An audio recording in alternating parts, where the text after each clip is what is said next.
Man sauc Zieva Vītona, es esmu no Muzeja pētniecības centra Latviešu pasaulē. Es varbūt ikdienā te Bergu bazārā neesmu, jo parasti mēs valdes sēdē satiekamies un izstādes gatavojot. Mēs arī varbūt esam redzējušies izstādes atklāšanā, bet ir lieta tāda, ka mēs esam vienu brīnišķīgu aktivitāti uzsākuši un mēs reizi mēnesī ceturtdienu vakaros tiekamies, lai satiktos ar ārzemēs dzimušiem, augušiem latviešiem, kas šobrīd dzīvo patstāvīgi Latvijā. Un šī mums jau ir 9. reize, kad pie mums ir ieradusies šoreiz Anglijā dzimusi un augusi un ilgu laiku arī dzīvojusi latviete, luterāņu bīskape, mācītāja Jāne Jēruma Grīnberga. Un es pieņemu, ka jūs esat arī tā vai citādi varbūt ar Angliju saistīti, bet varbūt arī daļa nav, varbūt daļa jau ir Jānas grāmatu izlasījusi, bet ja arī nav, tas nekas, tāpēc mēs parunāsimies vispirms par to Anglijas laiku, bišķi arī pa darbu, tad droši vien pa Staiceli, kaut ko pa Jāņiem. Vienmēr sakot, es neesmu nekāda žurnālists, bet jautājums es mēdzu ikdienā intervijās uzdot, kad dodamies ekspedīcijās un pierakstu mutvārdu liecības. Un tad mēs parasti darām tā, ka mēs izrunājamies, un tad ir tāds laiks brīvajam mikrofonam. Klausieties Latvijas radio 1 Aita Tomsona. Tā visu kaut ko prasīt. Ko jūs esat dzirdējuši, ko Jāna stāstījis vai es prasījusi. Un tad vēl pašās beigās būs tā, ka atnāks mūsu Mariana. Un es zinu, ka Mariana ļoti gaida Ilona. Un tad būs vēl viens tāds atsevišķa sadaļa, jo Mariana tagad ir ceļā no dēla izlaiduma. Tad mēs par to dāvinājumu tad tālāk tiksim. Tā kā jūs neaizbēdziet, es domāju, būs jauks vakars. Bet tad Jāni, tad varbūt sākam. Un jūs neuztraucaties, Uldis filmē mūs. Jo, tā tomēr tāda vēstures liecība paliek. Un pēc tam varēs arī varbūt aizsūtīt citiem draugiem pasaulē. Bet parasti mēs to sarunu sākam ar to dzimtas izceļošanas stāstu, kā tas nācās, ka jūs piedzimāt un uzaugāt Anglijā, ņemot vērā, kad arī, kā tas viss ir bijis, varbūt par to jūs varat nedaudz pastāstīt ievadā. Jā, es skatos apkārt un saprotu, ka te divas trešdaļas no klātesošiem droši šo stāstu jau zinu vispār. Es nezinu, un arī nezinu, tā kā ir tādi, kas nezinu, jā. Ļoti labi, vismaz pārējie varat vienkārši pasapņot par kaut ko citu. Jā, tātad mani vecāki, protams, abdivi dzimuši Latvijā. Māte dzimusi Rīgā, bet viņai ir saknes gan Lībiešos Kurzemē, gan arī Umurgā, netālu, kur es tagad dzīvoju. Viņas tēvs bija arī mācītājs. Viņš faktiski bija unikāls cilvēks. Man liekas, vienīgais Latvijas luterāņu baznīcās ordinētais mācītājs, kas bija neredzīgs. Viņš bija pilnīgi neredzīgs. Kas ir, man liekas, diezgan, cik es zinu, nav cits neviens tāds bijis. Bet tātad mamma bija šeit Rīgā. Viņa bija precējusies arī ar cilvēku, ko izsūtīja 41. gadā. Faktiski ne 14. jūnijā, bet viņu izsūtīja agrāk jau uz Astrahaņu, kur viņš cietumā mira. Un tā viņa, tad, kad Padomu armija atkal sāka doties atpakaļ Latvijas robežās, tad viņa saprata, ka nav viņai palikšana. Jo viņa esot bijis sarakstā arī uz 14. jūniju dēļ tā viņas vīra. Un viņu paglāba no izsūtīšanas Sandras Kalnietes radi, viņas tēva brāļi, divi brāļi, Dreifeldi, ja kāds. Jā, tieši tā. Un tā viņa bija spiest izceļot, viņa nebija izvēles. Tēvs savukārt bija mūziķis, komponists, un vācu laikā, tas bija tas laiks, viņš pat bija beidzis konservatoriju, bija ļoti aktīvs gan mūzikas dzīvē, gan arī rakstīja recenzijas un rakstus vācu laika izdevumos, un viņam arī teica, ka, un pēc tam viņa arī iesauca, kāda beigās iesauca viņu vācu armijā, protams. Tad, kad jau bija diezgan bezcerīga situācija, jo tēvs, tie, kas viņu atcerās, zina, viņš bija ārkārtīgi izracīgs. Viņam bija šitāds te brilles, un viņš bija arī krāsakls, un arī ļoti neveikls. Tā ka viņu kā kaut kādu pozitīvu pienesumu armijai grūti iedomāties, ka viņš varēja būt tāds būt. Bet bija tie laiki, kad vienkārši iesauc visus tos, kas vēl nebija iesaukti. Tā viņš arī devās prom, un viņi abi, protams, bija Vācijā, bet citās vietās nonāca abi divi Anglijā. Tēvs arī bija precējies Latvijā, sieva palika šeit ar meitu, manu pusmāsu Ingu Jērumu. Jo bija tā, ka viņi bija aizbraukuši ar mammu uz Staiceli. Bija vasara, Inga bija maziņa. Viņas bija vasarā Staiceli, Krievi ienāca un bija jau Staicelē, tā viņi nevarēja tikt prom vairs no Staiceles. Un tēvs no Rīgas vairs nevarēja tikt atpakaļ pie viņām, lai braukt viņām pakaļ. Tā viņas palika Latvijā, tēvs bija Anglijā, un mums ir vēl tāda vēstule, jo bija jau grūti, nevarēja sarakstīties, vai ne, pirmos pēckara gados. Nebija tā, ka vienkārši varēja rakstīt vēstules uz Latviju. Tā jau nebija, bet viņš kaut kā bija dabūjis vēstuli, izliekoties pat citu cilvēku vispār savai sievai šeit vēl tai krūzei. Un prasīja, vai man braukt atpakaļ. Jo, protams, viņam šausmīgi pietrūka, gan sieva, gan Inga. Un viņa atbildēja viņam arī kaut kādā apkārt ceļā un teica, nē, lai Dievs pasarga, nebrauci. Ja tu atbrauks atpakaļ, mēs visi būsim Sibīrijā. Un tā viņš palika Anglijā, un bija tur, un tad viņi satikās ar mammu, un viņi apprecējās, un 10 gadus pēc Ingas piedzimšanas šeit Latvijā, es piedzimu Anglijā. Un vai mamma un tētis ir stāstījuši, kāpēc izvēlējās jums tādu interesantu vārdu Jāna? Jā, tur atkal stāsts. Pirmkārt, tā ir vienkārši kļūda, būtībā tā ir vajadzēja būt Janai, bet kaut kādā brīdī ievilkās tā garumzīme, un tā tas ir. Tās bija gribējis Ingu saukt par Janu. Bet Ingas mamma pastāvēja uz to, ka viņa negrib Janu, ka viņa grib Ingu. Un tad, kad piedzima otrā meita, viņš teica, tagad gan. Būs. Tagad vienkārši būs tā, vai arī Jāna, kā tas ir. Jā. Bet tad vienkārši tas garumzīme kaut kā pārakstoties vai jā, vienkārši ierakstījās kaut kādā brīdī, un tā tas palika. Un droši vien, kā daudziem no jums, un arī kas ir dzirdēts, tā dzīve mājās bija latviska, latviešu valodā, ar latviešu ēdieniem, virtuvi un tradīcijām, vai, piemēram, tagad mēs esam tādās Jāņu vasaras sautiešu noskaņos, vai jūs svinējāt Jāņus, un kā tas notika? Kas tas par jautājums? Pastāstiet.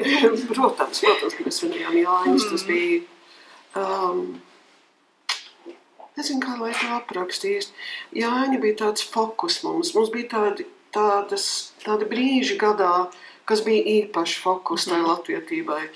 Ziemassvētki, protams.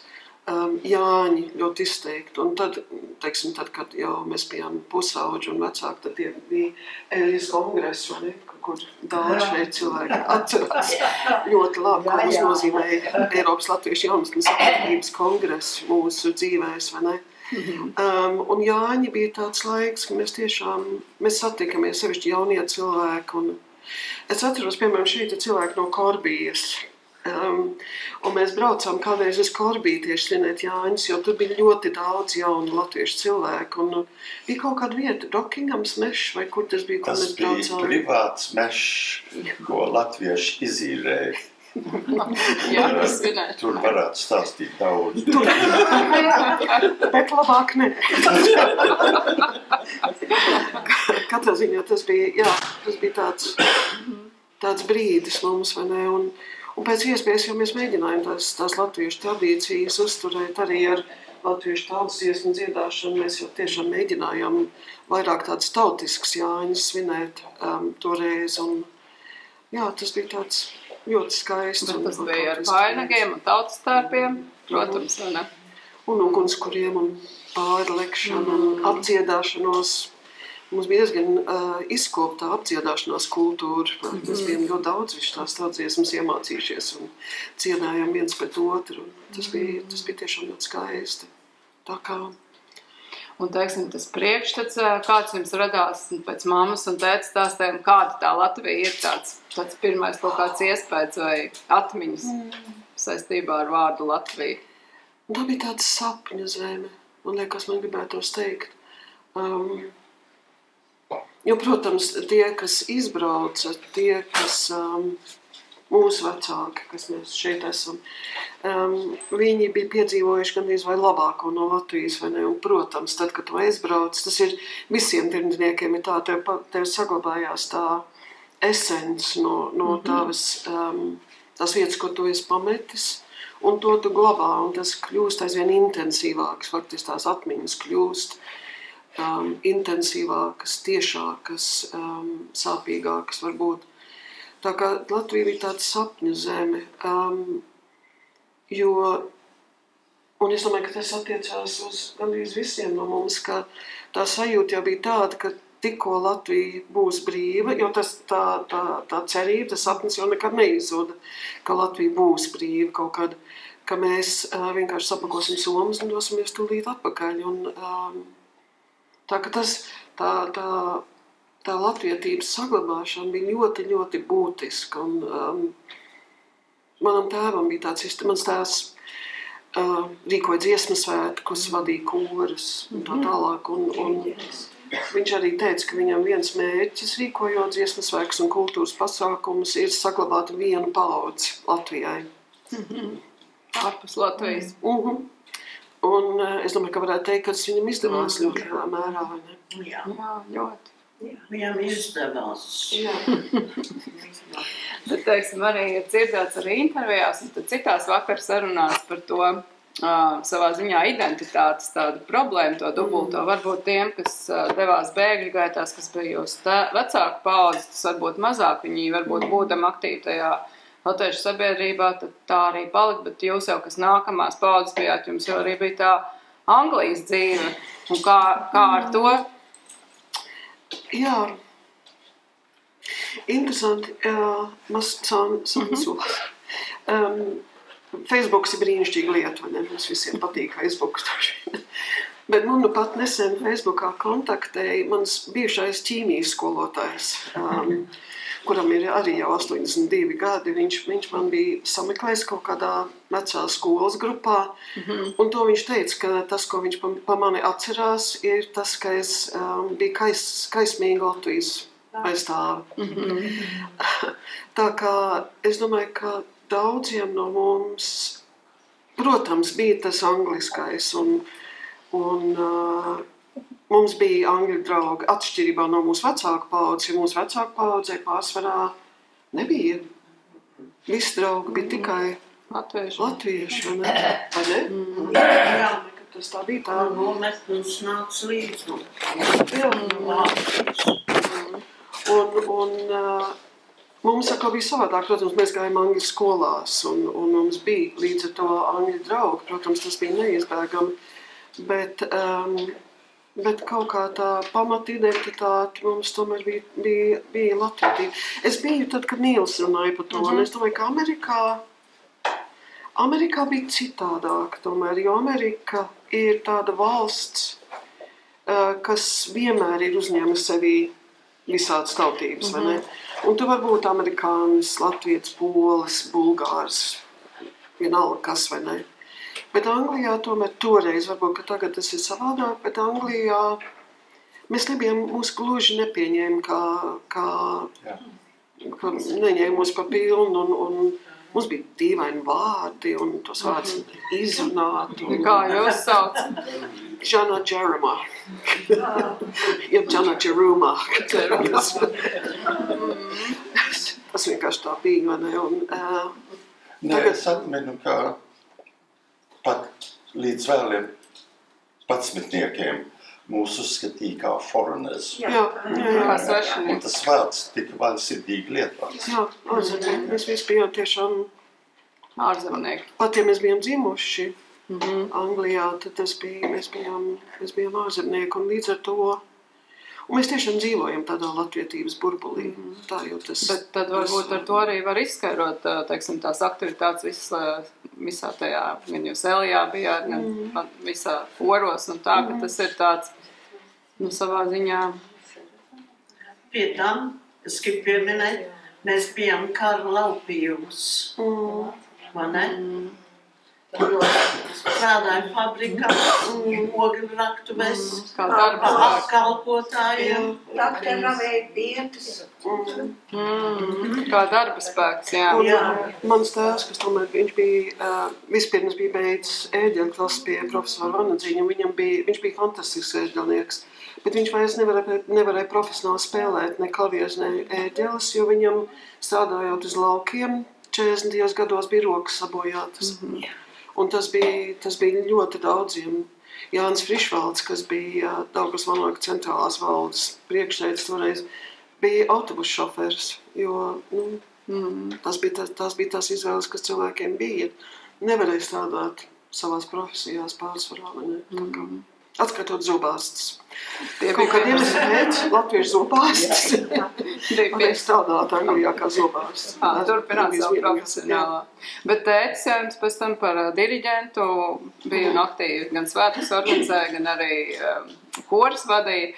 Man tāds zinkārīgs jautājums, vai jūs traucēja tas, ka jūs tomēr šis laiku uzskatījāt par Jēruma meitu, vai tas tieši bija ļoti labi? Es vienreiz sūdzējos par savu likteni, kad es esmu. Pirmkārt, es biju Jēruma meita. Un tad Latvijā, kad es atbraucu, tad es biju Ingas Jērums māsa. Un tad, kad sākās Austrumkalns, vienīt arī šeit klāt, tad es biju viena no Austrumkalna mammām, piemēram. Tas liktenis jau vienmēr ir bijis tāds, ka tu esi kaut kādam kaut kas, bet... Nē, es ļoti lepojos par savu tēvu, jo es domāju, ka viņš bija tiešām... Viņš bija izcils cilvēks, un tādi kā viņš un citi, kas bija trimdā gan kultūras darbinieki, gan politiskie darbinieki, viņi atdeva sevi. Viņi būtu varējuši iztaisīt kaut ko no sevis vietējā sabiedrībā, bet viņi to necentās darīt, jo viņu mērķis bija uzbūvēt to sabiedrību, uzturēt, veicināt latvietību, veicināt latviešu kultūru, un tas bija ļoti pašaizliedzīgi, ko viņi darīja.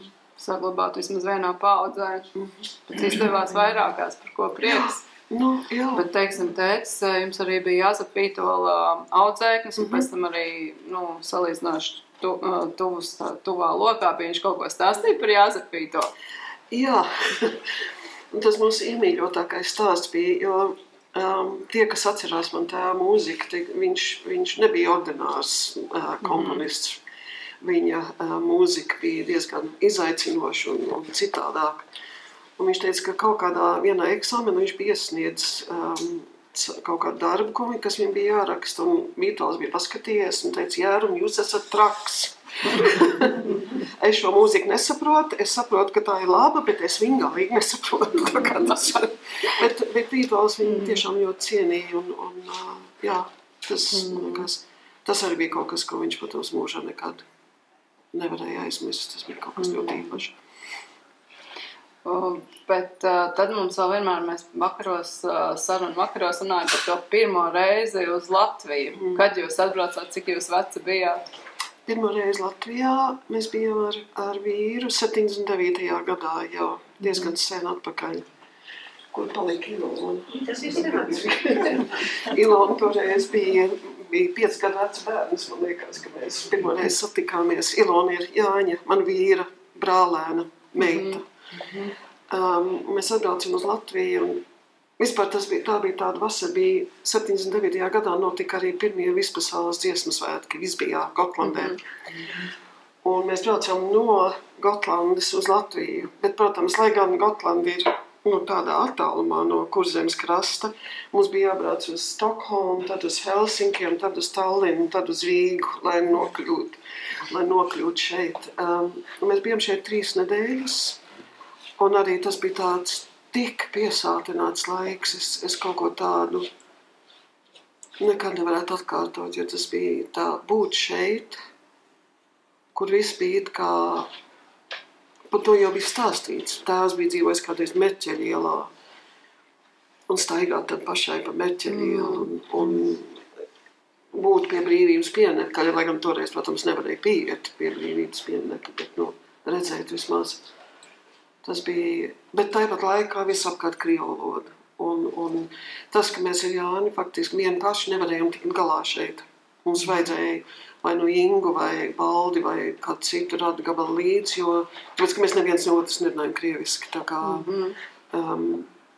un ar mums latviski, protams, nerunāja. Tā ka tas bija kaut kas pilnīgi. Jā.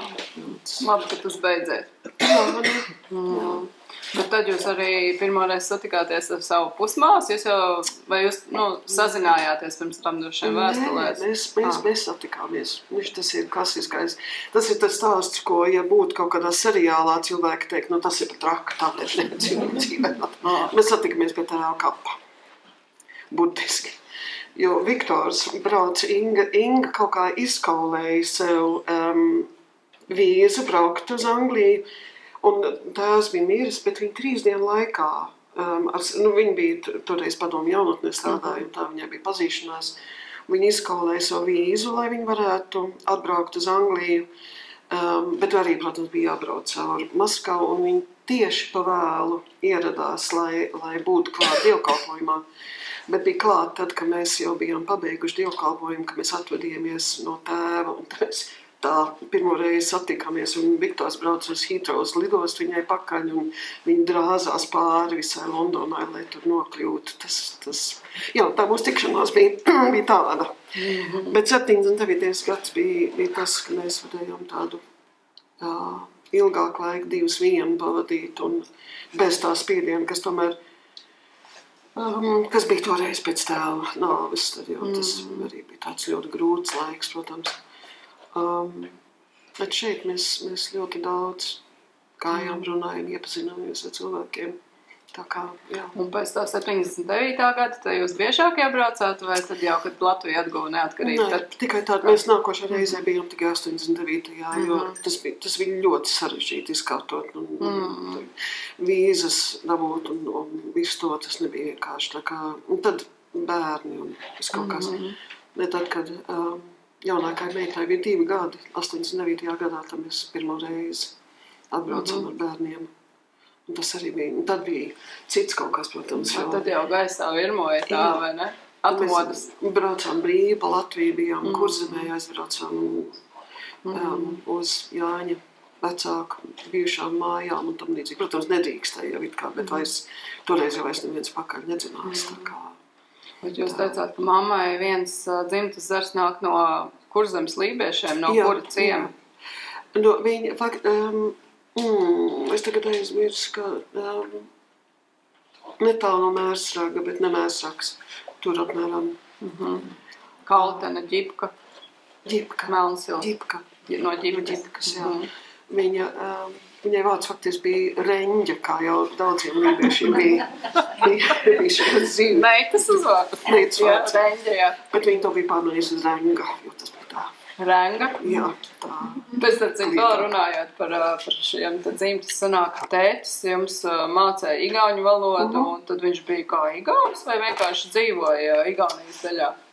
Viņš piedzima Igaunijā, bet tā, teiksim, Jēruma dzimts, jeb Jēruma dzimts, mēs esam gan Jērumi, gan Jērumi, dzīvoja abās robežas pusēs, vēl tagad dzīvo abās. Starp citu vēl kā dzīvo tāds Jānis Jērums.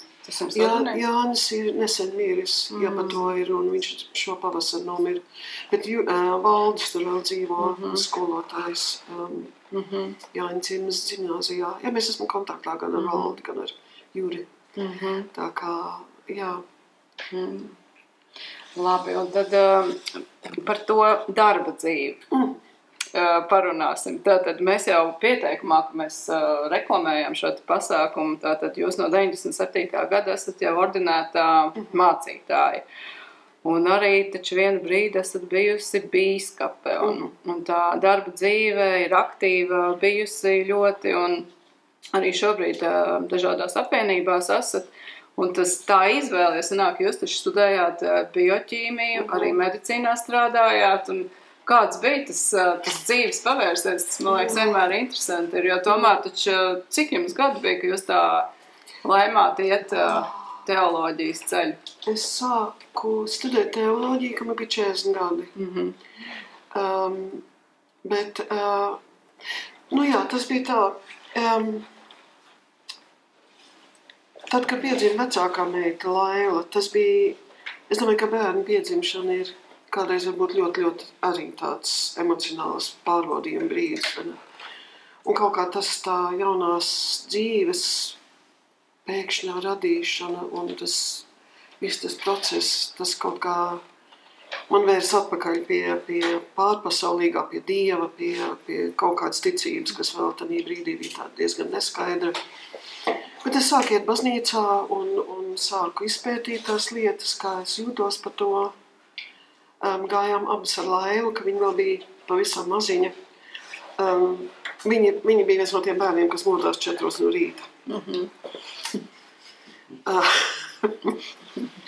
Un tā mēs bieži vien gājām uz agriem dievkalpojumiem, jo tad, kad pienāca 9:30 un agrais dievkalpojums, mums jau bija 5 stundas, ka mēs bijām bijuši nomodā un es sapratu, ka kaut kas ir jādara to dienu. Mēs gājām uz agriem dievkalpojumiem, kur mums bija tāds brīnišķīgs mācītājs, kas atļāva viņai rāpot pa kanceli un darīt, ko viņa gribēja. Un tā lēnām es sāku iedziļināties tajā dzīvē, un tad man bija tāda tuva draudzene, ko arī daudz cilvēku šeit atcerēsies, Ilze Kuplēna, kas arī jau bija ordinēta mācītāja, un vienā brīdī viņa sāk man teikt, nu, tu neizdomājies par to, ka tu arī varētu studēt teoloģiju. Un es teicu, negribu, un patīk mans darbs, es ļoti apmierināta, man nekas nav vajadzīgs. Bet kaut kā tā doma jau neliek tev mierā, jo Dievs jau nav mazais bērns, tā sakot. Un ja viņš ir izlēmis, ka tā tas būs, tad jau tā... Tad tie ceļi arī aizved. Jā, un tad vienā brīdī es pamodos jau vienā maija rītā un teicu, nu labi, mēģināsim. Bet toreiz man bija visāds veselības kaits, tā skaitā epilepsija. Un es teicu Dievam, es nevaru to vien pat izdarīt, man vajag tavu palīdzību, citādāk, nevar to. Un viņš man nogādāja pie viena mūka, kam bija dziedināšanas spējas un tā tālāk. Katrā ziņā tas bija tāds lēmums, un tā maija rītā es to izlēmu, un jau septembrī stājos teoloģijā koledžā, tā kā. Kļuvāt studenti vēlreiz. Kļuvu par studentu atkal, jā. Teiksim, ģimenē, bērnībā jums arī ticīga jums tā dzīve, jo arī mamma jau nāk, vai ne? No mācītāja ģimenes, jā, es domāju. Tās bija arī draudzēs ēģelnieks, gan latviešu draudzē, gan igauņu draudzē. Tā kā, jā, baznīca bija daļa no... Bija labi pazīstams tas viss. Mūsu dzīves, jā. Un arī mana vīrmāte bija ļoti dziļi ticīgs cilvēks, un es no viņas ārkārtīgi daudz mācījos par to, kā var būt. Laima Grīberga.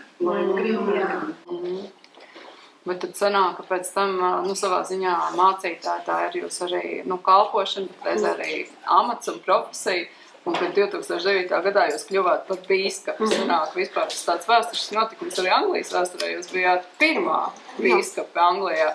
Un kā tas tā vienkārši, sanāca tomēr, tas taču visaugstākais,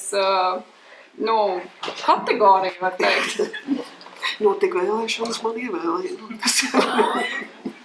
Tas nebija Guinness Book of Records. Jā, tas netika pateikt. Vajadzētu būt, vai ne? Cik es zinu, es neesmu Guinness grāmatā. Bet jā, pirmā sieviete bīskape Anglijas vēsturē, jā, tas bija. Un kāds bija tas laiks? Ļoti aizraujoši, jā, ļoti intensīvs, atkal vēl viens tāds intensīvs posms. Daudz ceļošana, daudz kā ļoti interesanta, bija iespēja tiešām braukāt pa daudzām vietām pasaulē, un tas bija ļoti, ļoti, ļoti labs un interesants laiks. Bet, diemžēl man, kā jūs redzat, man tagad arī veselība nevisai, un es vienkārši vairs to intensīvo darbu nevarēju panest, un tā es nekandidēju uz otro termiņu, jo vienkārši vairs nevarēju. Bet jā, tas bija ļoti interesanti. Bet tas bija arī tas laiks, kad jūs bijāt Tanzānijā un Āfrikā, vai tas ir atkal jau... Gan pirms tam, gan arī tā laikā, kad es biju bīskapjā, jo vienā draudzē, kur es kalpoju Londonā, starptautiskā draudzē, mums bija ļoti daudz cilvēku no Tanzānijas, kas bija daudz locekļu, un mums bija draudzīgas attiecības ar vienu. Jā, man būtu darbojies flešiņas, es jums parādīju bildes no Tanzānijas, bet tā kā ne, tad ne. Tā kā Tanzānija man kļuva ļoti, ļoti mīļa. Viņa ir ārkārtīgi skaista zeme, cilvēki ļoti mīļi, ļoti uzņemoši, ļoti tādi. Un tu iemācījies valodas? Jā, varbūt jūs varat pateikt, tuvojas Jāņi, tajā kā tas, Svahili valodā, jā. Es nezinu, kā būtu Jāņi. Nu vai, es nezinu, svēt. Vasaras vidus. Vasaras vidus, jā. Pilnmēnes. Jā, es arī man ir itāļu valoda pārklājas. Tā ir poliglotiem. Jā. Siwezi, Hapana. Es nevaru, nebūs. Bet es arī izlasīju jūsu grāmatu, tie, kas to vēl nav izdarījuši, es jums iesaku, tiešām interesanti un daudz tāda arī laikmeta liecības tādas, ko var izlasīt. Un jūs tur rakstat, ka jūs vēl joprojām sapņojat un sapņos redzat Āfriku, un tā tas ir tāds aizķēries. Jā, es domāju, ka Āfrika ir tāda, ja tev tas aizķer, tad tas aizķer, vai ne? Un tas skaistums, tie plašumi, daba, kur citur tu var braukt pa ceļu vienkārši autobusā un tev netiec tālāk, tāpēc, ka tev zilonis ir izstaigājis priekšā un apsēžas un nolēma, ka viņš nekustēsies nekur. Tā bija. Tā bija tiešām. Bet tad vēl tāda viena lieta. Es te brīvdienās sanācu būt Kurzemē un Latvijā, īstenībā tam jau varētu arī veselu vakaru veltīt par to, ko darīt ar ticības dzīvi Latvijā un ar baznīcām, jo viens ir, ka tātad mēs paliekam mazāk, un tieši tajā Kurzemē, kur mēs bijām tur draudzē vairs tikai 7 cilvēki ir. Tas, ka mums bija tas padomi Latvijas pārtraukums, kur mēs arī vairs baznīcā negājām. Un vēl man liekas, kāpēc tagad ir tik tukšas baznīcas, ka tomēr ļoti konservatīvas. Un vai to var kaut kā jums liekas, kas būtu jādara, lai tās baznīcas paliek pilnas un vitālas? Jo man liekas, tas tāds kādreiz tik svarīgi, būtiska dzīves daļa bija, un tagad tas tā vairs nav. Kaut man būtu atbildi šim jautājumam. Bet man ir jautājums. Ilzi, mirklīt, un es atbildēšu šito, citādi es aizmirsīšu.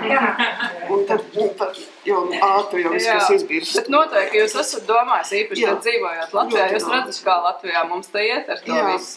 Nē, teiksim, ir Latvijas evaņģēliskā luteriskā baznīca, kas ir ļoti konservatīva un neordinē sievietes, un, teiksim, arī visos sociālos jautājumos ir ļoti stipri konservatīva. Vai tas ir vienīgais iemesls, kāpēc baznīcas ir tukšas? Es nemāku pateikt, bet tas ir fakts mūsu Ziemeļu vidzemē, arī mūsu blakus pilsētā Alojā, kur ir ļoti skaista, veca, brīnišķīga baznīca. Tur arī baznīcā svētdienās ir 5 cilvēki. Un tas nav rentabli, vai ne? Ar laiku tas jau vienkārši tā daudz. Un tad tie 5 cilvēki visi ir, kad es tur aizēju, esmu jaunākais cilvēks, teiksim tā. Tur nepastāvēs tā draudz ilgi. Bet ir arī, protams, Latvijas evaņģēliskā luteriskā baznīca pasaulē, kas ir tas, kas tā daļa no baznīcas, kas bija ārpus Latvijas un kas tagad ir atgriezusies arī Latvijā, kas ir savādāk un kas tiešām citādāk, kas nav konservatīva daudzos veidos un mums ir augošas draudzes. Arī es nevaru pateikt, vai tas ir tāpēc, vai vienkārši tāpēc, teiksim, pie Jura Cālīša svētdienās ir ļoti daudz cilvēku, bet vai tas ir tāpēc, ka tas vienkārši ir Juris Cālītis. Vai ievest Āfrikas mūziku tajā? Jā, piemēram, jā. Bet, jā, un tā cerība jau bija 91. gadā. Cerība bija tāda, ka tikko Latvija būs brīva, tad abas daļas no tās baznīcas atkal savienosies. Bet tagad tie uzskati tik atšķirīgi, ka tas vienkārši vairs nav iespējams. Egīls Levits to aprakstīja tā, ka tas ir viens stumbrs ar 2 lapotnēm. Mēs esam vienu un tām 2 lapotnēm tagad saukt kopā. Nav tik vienkārši. Nē, nav, diemžēl. Kāds jums bija jautājums? Es domāju, ka Jāni jau man jautājumu jo vismaz Vācijā un Francijā, kur man daudz draugu, tie nepārtraukt man sunīja par to, ka Latvijā neordinē sievietes par mācītājiem. Man nav atbildes, es tik zinu, ka pašreizējā Latvijas baznīca atteicās to darīt un izmet visas sievietes, kas te no Zviedrijas un no Amerikas bija atnākušas un uzsākuši. Nu, bet vienu brīdi jau bija, es nāku no Siguldas turēs, pus mums taču bija Vaira Bitāra mācītāji. Jā, Vaira, kurai nākošu gadu būs 50 gadu ordinācijas atceru, kas ir pats par saviem brīnums. Jā, bija, bet no 93. gada, kad ievēlēja arhibīskapu Vanagu,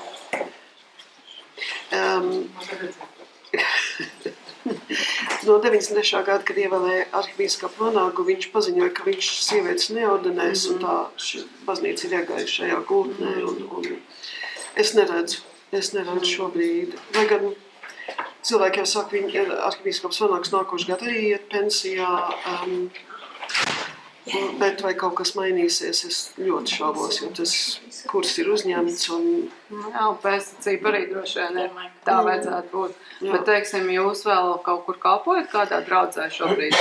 Jā, es kalpoju Vīķos, kas ir, Staicēl ir diezgan maz vietiņi. Vīķi ir vēl mazāk.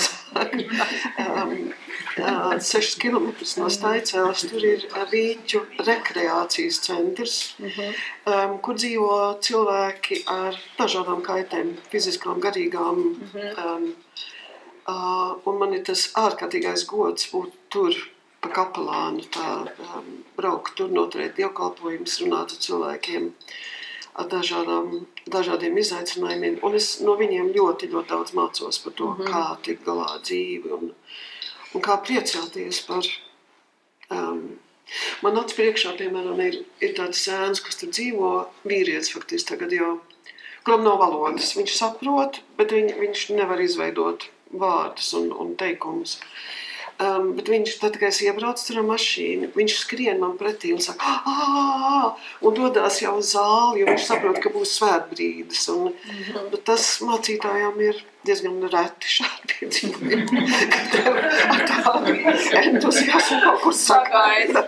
Un tas ir ļoti skaisti, vai ne, ka tieši tādiem cilvēkiem, man pēdējā kalpošanas vieta visticamāk un viena no viskaistākām noteikti.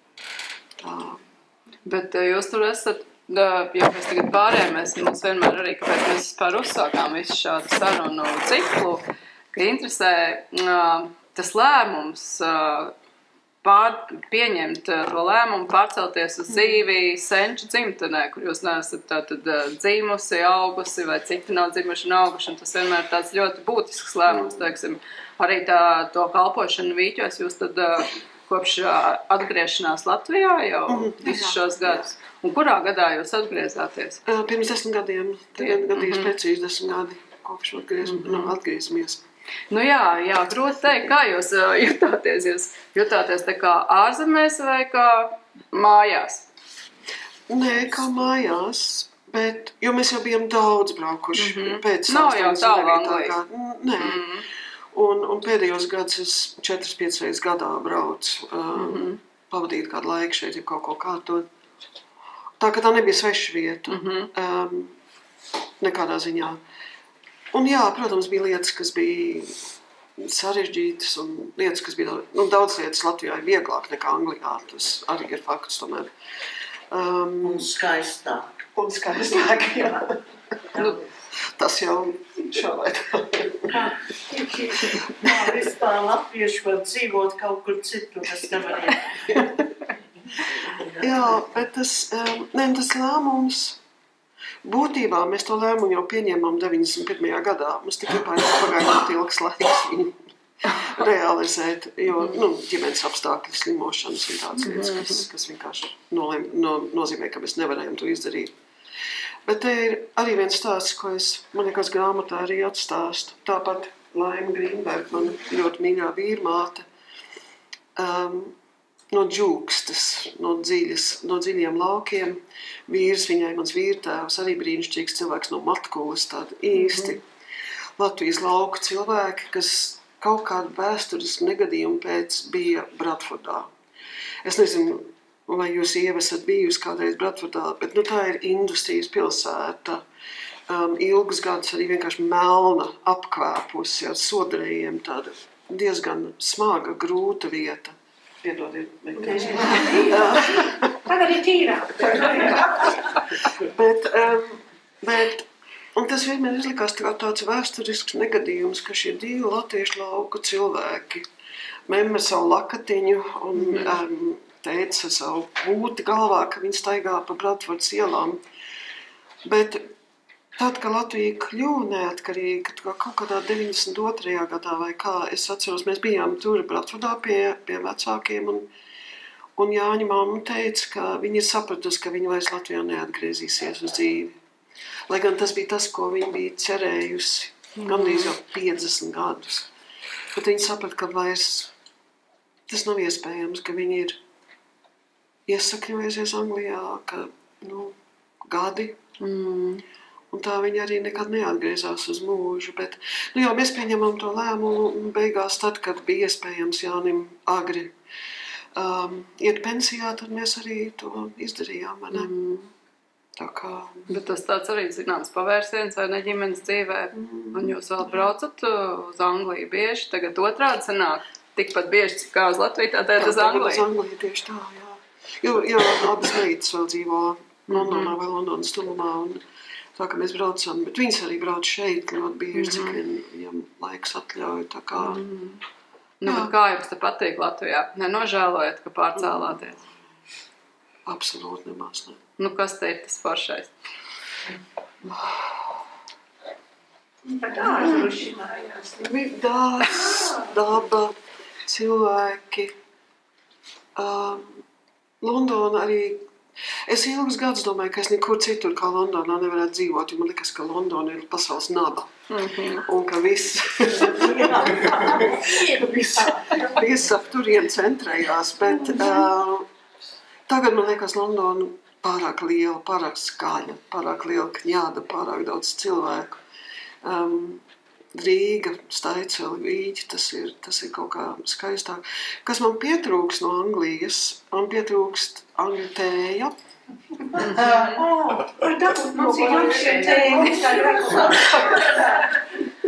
Man pietrūkst krikets, protams, man iemīļotā spēle krikets, tas pietrūkst. Kā ar humoru?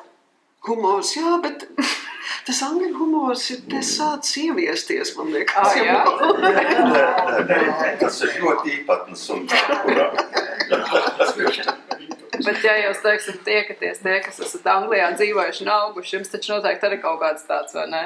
Humors savādāks. Ir tik jāpavada 10 minūtes ar Andru Mellakalu, lai saprastu, kāds bija uz vienu vakaru sarunas.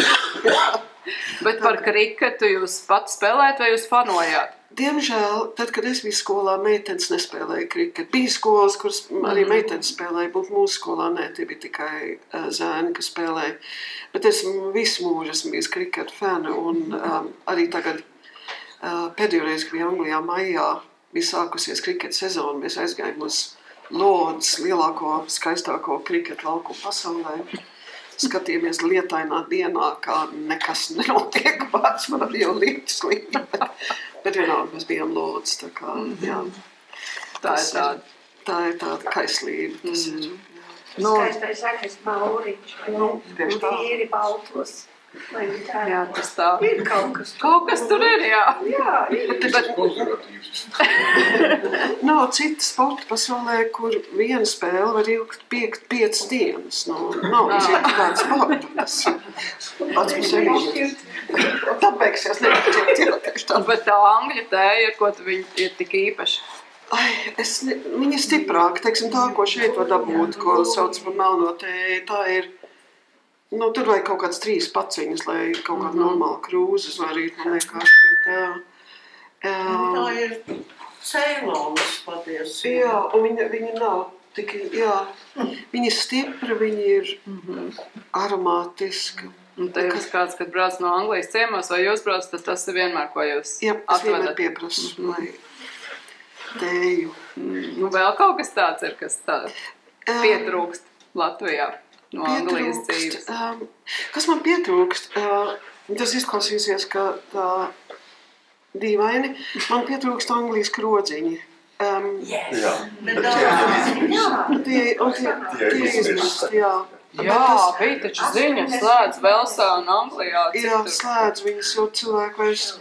Bet tas bija, kādreiz bija tā, ka krogs bija, tas nebija tā, ka tu gāji uz krogu vienkārši šausmīgi piedzerties vai vispār sevišķi daudz dzert kādreiz. Man aiziet uz Angļu krodziņu, paņemt 1 glāzi alus un visu vakaru sēdēt un runāt ar cilvēkiem, satikt cilvēkus. Tas bija tāds, kas sabiedriskais. Jā, tieši tā. Un tagad tas izzūd, jo cilvēki citādas tās parāšas ir, vai ne? Bet tas man kaut kā pietrūkst. Jo un te ir ļoti jauks kafejnīcas arī Rīgā, piemēram, nekāda vainā, bet tas gluži tas pats.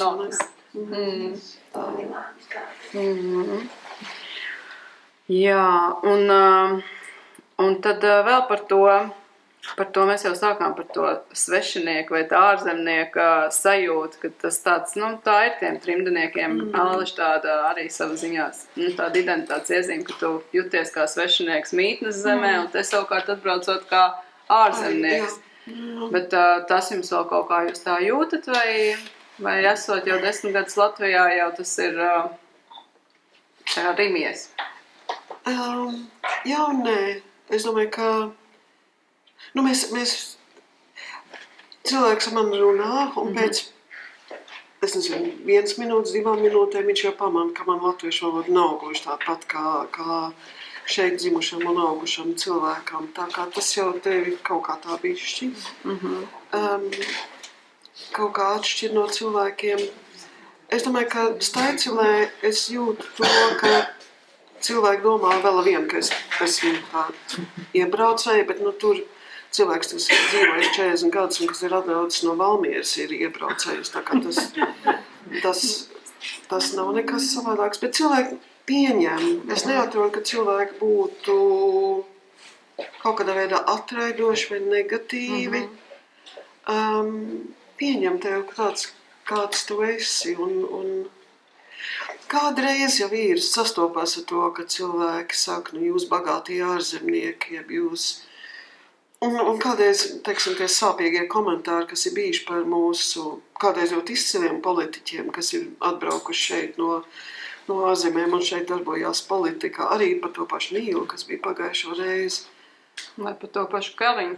Jā, un tas ir nepamatoti, tas tiešām nav tā, un cilvēki domā, ka tie ir ārzemnieki, kas kaut ko šeit mēģina. Jā, vai kas neko nesaprot, un tā. Jā, tas tā īpatnība Latvijā. Jā, es nezinu. Bet tā māju sajūta jums, kur ir? Šeit, protams, jā.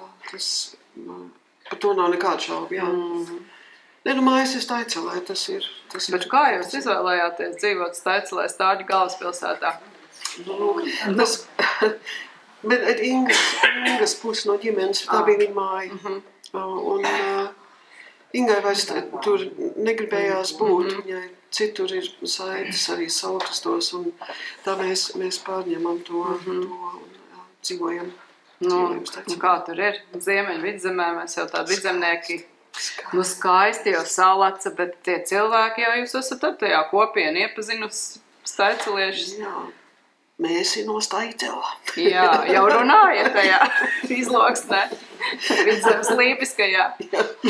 Jā, es domāju, ka kas ir īpatni par Staicelu, varbūt, ka tas nav visās tādās vidzemes vai arī vienalga, kur Latvijā mazpilsētas. ir tas, ka cilvēki ir ārkārtīgi aktīvi. Staicelē dzīvo kaut kādu, ieskaitot lauku teritoriju, saukto dzīvo varbūt 1200 cilvēki. Tas ir maz, tas jau tā ir, tas ir ciemats būtībā. Ir ansamblis, ir skola, ļoti aktīva skola ar visādiem ansambļiem. Ir, tagad līnīdājas, laikam, šobrīd nenotiek. Ir teātra pulciņš, ļoti, ļoti aktīvs, brīnišķīgs amatieru teātra pulciņš. Ir muzejs, kas rīko visādas pasākums, ir audējs, kas ir pazīstams pa visu Latviju saviem ražojumiem, ir sporta skola, ir futbola komanda. Nu, tas ir priekš tik mazas vietiņas, tas ir absolūts brīnums būtībā, vai ne? Un tas padara dzīvi ļoti interesanti un ļoti jauki. Jūs arī esat iesaistījusies kādā amatā? Jā, bija tā, es zvanīju Jānai, viņa nepacēla telefonu. Un uzrakstīja, ka ir mēģinājumā, vai mēs varam sazināties vēlāk. Un tad jūs tātad dziedat vokālā ansamblī vēlreiz. Tieši tā, jā. Un kā jums tur, kur jūs koncertējat vai ko jūs dziedat? Mēs esam sieviešu ansamblis, kas mēs dziedam vietēji pārsvarā, kādreiz arī citās pilsētās. Mēs dziedam baznīcā ļoti daudz. Protams, Jāņa uzvedumā mēs dziedāsim svētdien un sestdien mums ir 2 sastāšanās arī ar tautas dziesmām. Mēs esam diezgan crazy, man jāsaka. Bet tas ir arī forši. Garlaicīgi nav. Nē, garlaicīgi nekādā ziņā. Bet tā, man liekas, arī tāda brīnišķīga iespēja iepazīt, vai ne, vietējo kopienu un iejusties. Jā, tas... Es domāju, ka tas dod katrai vietai, es pieņemu, ka ir savu piegaršu no tām aktivitātēm, kas tur notiek. Un tā ir tāda miedarbība, kaut kas notiek, tas atkal kaut ko citu iekustina un veido to vietu tālāk. Tā kā... Nu, un uz Rīgu jūs labprāt un bieži sanāk braukt, vai labāk tad Salacas krastā? Vīrs ar ļoti, ļoti gariem zobiem brauc uz Rīgu.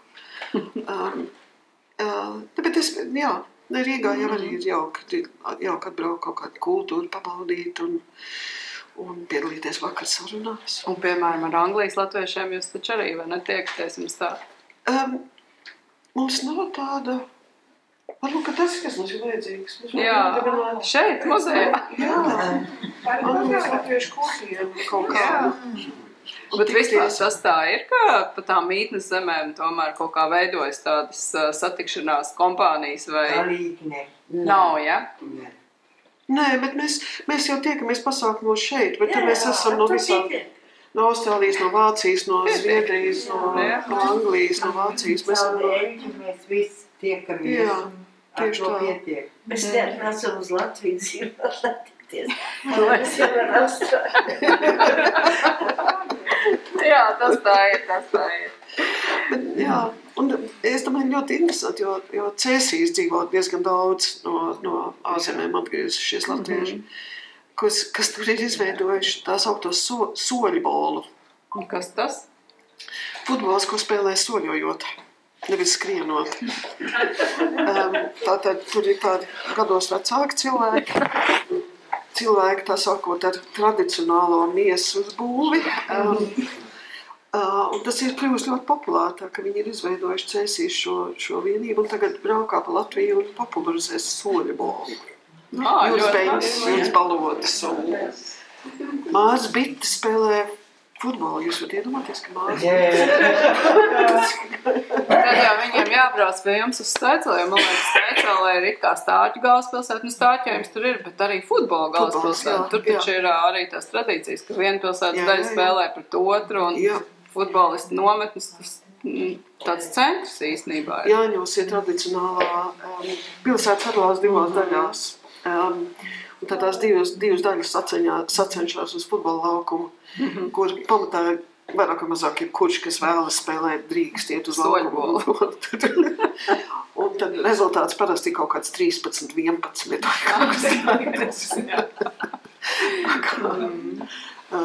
Jā, tā kā tas ir, jā. Bet tad pirms mēs uzsākam to sadaļu, ka katrs var kaut ko pajautāt Jānai, kā jūs parasti mājās Jāņus svinat? Tagad, Staicelē. Man nedaudz pasvinām, aizējām uz uzvedumu, kas sākās tikai 8-9 vakarā. Noskatāmies kā lielo pilsētas ugunskura aizdedzina, kas ir tiešām iespaidīgs skats Salats krastā, tāds milzīgs ugunskurs. Un tad ejam gulēt.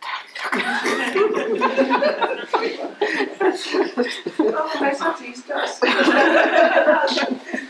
Saulīt nesagaida.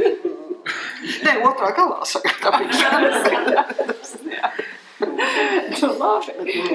Liels paldies, bet tad tiešām tagad katrs var uzdot kādu jautājumu vai par to, ko jūs dzirdējāt, vai ko es varbūt neuzprasīju. Varbūt ne tieši jautājums, bet atbildi tam, ko jūs uzstādījāt, Jānai. Par cik kādu lomu spēlē viņi ir Alberta Jēruma meita. Tad varbūt jāpasaka tas, ka 70. gados un agrāk jau Londona bija tāds latviešu sabiedriskais centrs īpaši jauniem cilvēkiem. Vanagu namu apmeklēja latvieši no visām pasaules malām. Ja brauc uz Londonu vai Angliju, tad viņi zināja, kur iegriezties. Es pat atminu tādu Pablo no Venecuēlas. Tā kā tur bija gandrīz nepārtraukta uzdzīve. Jāna bija jauna un piedalījās visam tam līdzi. Un tas bija tāds, ne, to es neprātu. Bet tas bija absolūti skaidrs, ka viņa dzīvoja mums līdzi, viņa rādīja savas muzikālās spējas, savas sabiedriskās spējas, un starp visu to uzdzīvu un dzeršanu tomēr tur bija zināma nopietnība, jo tur saistījās arī eļļas politika.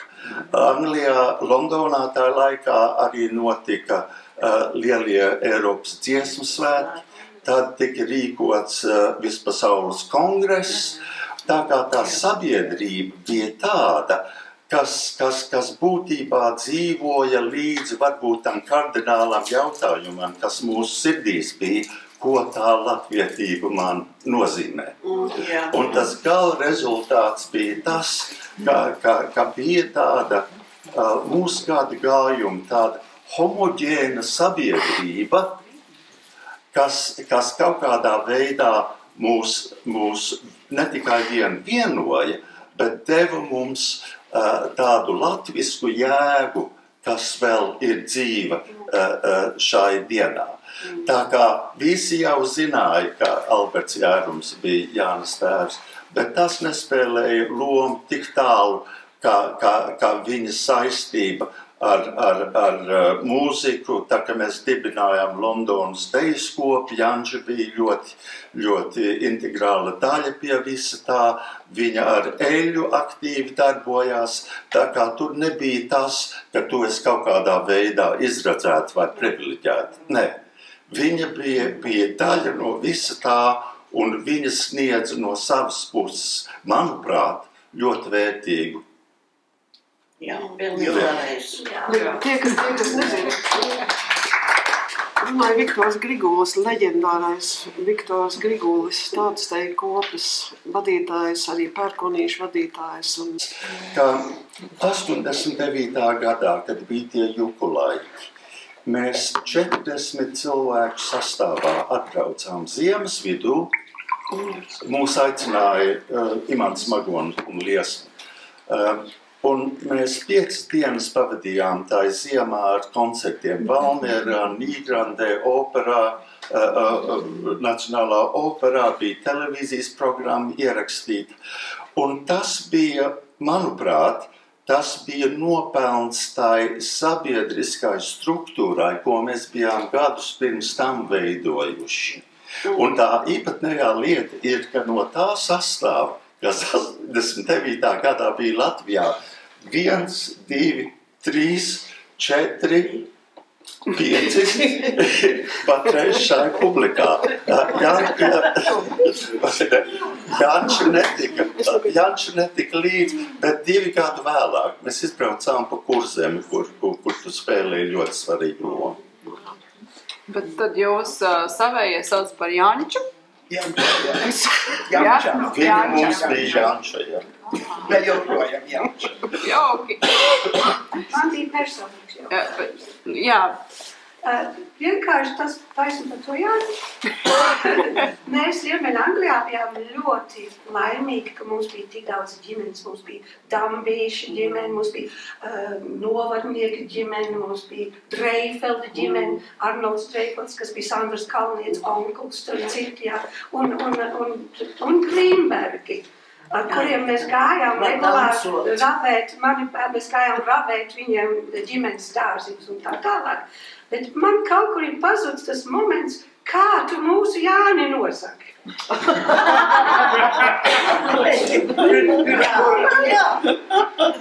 Tu zini, tas ir tā, un tā ir viena lieta, par ko mēs neesam runājuši, bet tas ir kora, tā ir kora lieta, jo mēs ap Dievu dziedājām.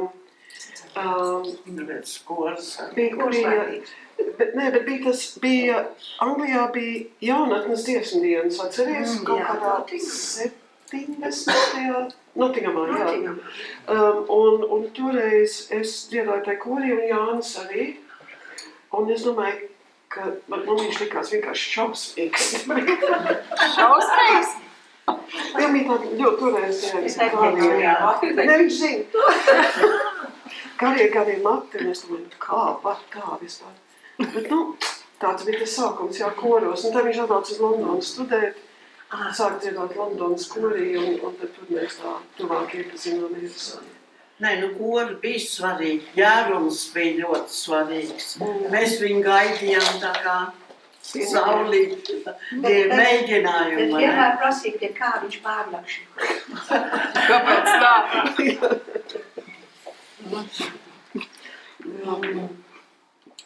Bet kāpēc tā prasīja, jo nedzīja? Tādu, lai paliek noslēpums, pie kā viņš pārnakšņos labi. Man bija jautājums sakrā tēvu, teiksim, lai Anglijā bija, respektīvi viņi neuzņēma, jāsaka, izglītību nepieņēma, lai viņš varētu strādāt vai ne universitātē vai kādā konservatorijā, jo, piemēram, Voldemārs Ruševits, kas bija pirmā viola, viņš mācīja Key College vai ne, Kalamazu, Arnolds Kalnais, viņam bija ļoti daudz amerikāņu, vai ne, teiksim, skolēni, tas pats bija, vai ne, Kening, Kanādā, bet tad Anglija vienkārši kaut kā neiesaistītos. Anglija bija ļoti bija zeme, kas bija ar mieru pieņemt visus ārzemniekus, kas brauc pēc kara, bet lai viņi stādā laukos vai ogļu raktavēs vai slimnīcās par apkopējiem vai kaut kas tāds. Bet tēvam nekad nebija iespēja strādāt kādā mūzikas augstskolā vai vienalga kur.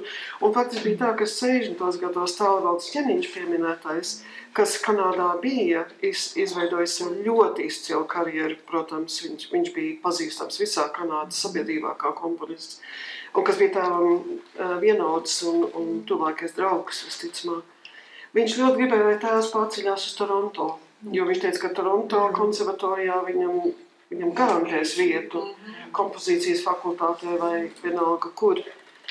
Un tēvs atteicās no tā, jo viņš teica, ka Kanāda ir pārāk tālu no Latvijas. Jā.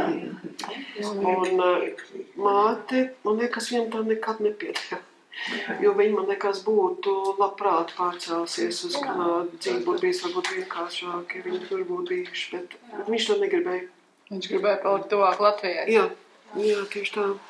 Bet teiksim, kā viņš tā samierinājās ar to sanāk pilnīgi otru savādāk dzīvi, jo te jau viņš bija jau pazīstams un ļoti aktīvs, un tad droši vien tā koru darbība, svētku organizēšana viņu nemierināja kaut kā. Tieši tā, es domāju, tas bija tas, kur viņš varēja sev piepildīt. Tāpat kā visi tie pārējie mūsu trimdas vadoņi, kur tādā veidā atrada savu piepildījumu. Kā tas būtu bijis, ja viņš būtu Latvijā palicis? Visādā būtu. Grūti zināt, vai ne? Bet kas bija arī interesanti, viņš Latvijā jau par viņu zināja, ne? Protams, ka zināja. publicists, Latvijas padomu laiku mūzikas publicists, kuram vārdu tagad aizmirst, uzrakstīja briesmīgi rakstu par viņu 70. gadu sākumā, šausmīgi viņu ķengājot par to, ka viņš nav nekas, ka viņam vajadzēja palikt Latvijā, ka viņš tur būtu bijis pazīstams komponists. Bet tāpat laikā, jo bija jau tās padomu cilvēki jau brauc uz Angliju, visādā bija tās grupas, kas brauc mākslinieki, mūziķi vai kaut kas. Ja mūziķi atbrauc uz Angliju, viņi visus tā uzmeklēja. Edmunds Goldsteins, piemēram, Pauls Dambis bija pie mums ciemos. Ļoti daudz šie līga vidulēji, kas bija mūzikas kritiķi, ļoti daudz bija tādi, kas mums... Un parasti bija tā, ka viņi atbrauca, un viņi teica tēvam tā. Mēs tev aicinām braukt uz Latviju, tev jābrauc pie mums un jānotiek koncertu, un mēs gribam ar tevi parunāt. Labi, es esmu to pateicis, tagad runājam par kaut ko citu. Viņiem bija tas uzdevums, ka viņiem bija jāmēģina tēvu pierunāt. Bet viņš saprata, ka tas viņa gadījumā tas nebija iespējams, vai ne, ka cilvēki tas būtu bijis. Jo uzskatīja tos cilvēkus, kas brauc uz Latviju, tomēr uzskatīja ar aizdomām, man ļoti daudz pēc tam tik savukārt par komunistiem un līdzskrējējiem un visu kaut kas, ja viņi bija atbraukuši uz Latviju kaut kādā brīdī. Jā, to nevarēja atļauties, vai ne, tā kā. Yes.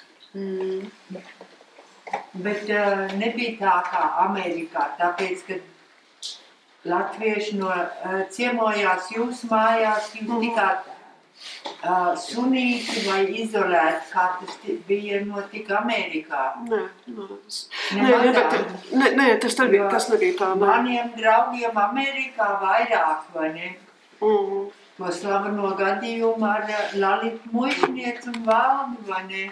Jā. Es vēl šo balvu dienu, ko nevaru piedot tiem cilvēkiem. Un tā tas bija. Un Vairavīķi Fredzat arī, jā? Jā, Vairu arī. Jā. Kāds slavenais gadījums Valdi?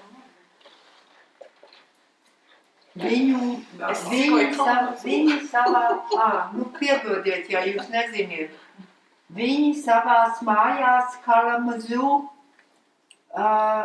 uzņēma kā ciemiņu Jānu Peteru. Un pēc tam viņi tik gadiem ilgi zākāti, un arī aprunāti, ka nedrīkst uz viņu universitāti, kur Lalita mācīja latviešu valodu un latviešu literatūru, sūtīt latviešu bērnus, jo viņa samaitās tos studentus un pataisīs viņus pa komunistiem. Es domāju, ka tas ir mazliet pārspīlēts, jo tik daudz viņiem... Un Valdis pat tika uz vairākiem gadiem izstumts no visām tām organizācijām, kurās viņš strādāja kā priekšsēdis, kuras viņš bija nodibinājis. Viņi tika sunīti, man bija kauns vispārīgi visu to lietu. Tā bija zināmas, jāsaka, publika Kalamazū, kas vai nebija tikai Kalamazū. Bet varbūt daram tā, vai vēl ir kāds jautājums Jānai? Lūk. Varbūt tas nav Jānai, bet kādam citam. Tas vīrs aizbrauc atpakaļ uz Angliju pagājuši sestdien. Un pirms viņš brauc agri no rīta, viņš man pēkšņi prasa, Ines, vai tu zini, cik no tiem latviešiem ir Latvijā, kas ir atgriežusies no ārzemēm? Vai ir kaut kāda statistika par to? Vai kāds zina? Nē, tas ir atbraukuši apakaļ dzīvē. Pilsonības un migrācijas. Viņiem nav nekā. Nē, viņi ir tādi paši latvieši. Ja mums ir Latvijas pass, mums jau nav jāreģistrējās kā obligāti. Lai gan mēs faktiski reģistrējamies kā Renigeri. Jā, vienīgi pēc tā kritērija, kur tu esi dzimis, no tā var tad atlasīt, jā. Es tikai gribēju piebilst pie tā, ko Ilis teica, ka mēs personīgi neko nepiedzīvājam no tiem brīžiem, kad bija tie cilvēki. Bet, piemēram, bija slavenais Florevs kongress, kur pēc kongresa notika kultūras seminārs, kur arī bija Peters, Peters Leckis. Un vēl viens. Zirnīts. Un Žaķis. Un tie cilvēki, kas to rīkoja, tie tos arī pilnīgi izstūma no sabiedrības, jo tas viss notika caur kultūras sakaru komiteju, kas visi zināja, ka tā ir Čekas filiāla un tā tālāk. Un tā kā, tas jau nebija tā, ka tas bija tik vienkārši. Vienkārši tie personīgie kontakti, kas tēvam bija ar Latvijas mūziķiem, nu tas to jau netālu. Londonas latviešu skola. Mēs droši vien tur pirmoreiz tikāmies, mūsu bērni arī izgāja cauri skolai. Bet skatoties atpakaļ savām bērnības dienām, ja es dzīvoju pasaulē, tad Londonas latviešu skola bija Mars. Tikai pateikt savādāk, salīdzinot ar rītdien dzīvi. Te ir kāds īpašs atmiņas no Londonas latviešu skola. Ai, tur varētu. Es atceros ļoti labi tavu tanti Tamāru, no kuras man bija paralītiski bailes, jo viņa bija tik barga vēstures skolotāja. Es atceros Liepiņu kundzi, Austu Liepiņu,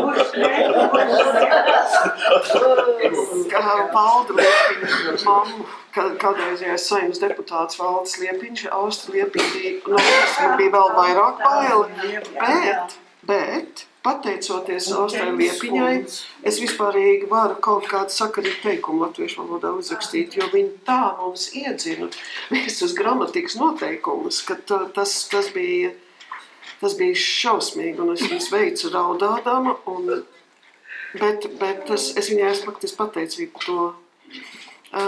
Bet jā, daudz draudzības, kas tur izveidojās, vai ne? Arī ar tavu brāli Raimondu un daudziem citiem, ne? Tas bija. Te būtu jāpiemina, ka 29.